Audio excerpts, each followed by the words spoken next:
So what we're doing here is we're taking and we're putting, thank God that wasn't hot, these little brass inserts into this part.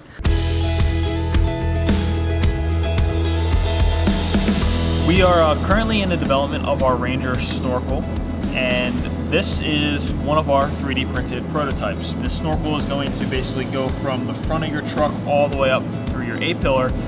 That's a large space, and our printers aren't quite big enough to print this all out in one go.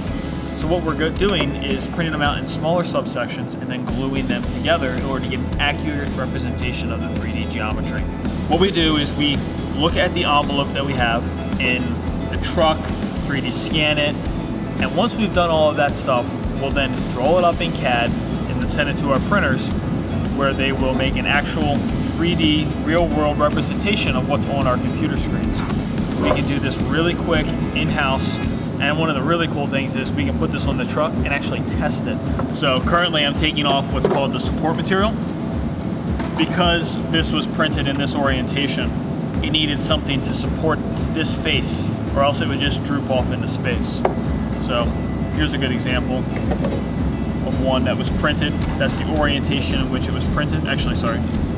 That's the orientation in which it was printed. And you can see that it needed to build this to support this area up here.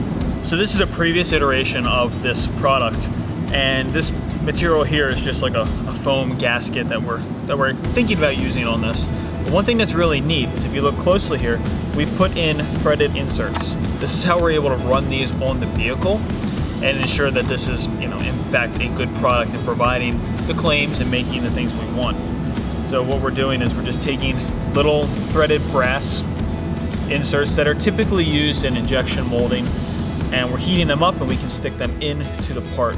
So on the back of this one, which is our new version, you can see there's some hole blanks for where those would go. And you can already see that between this version and this version, there's some substantial changes in this area, which is what's interfacing between the inner portion of the snorkel, the fender, and the outer portion.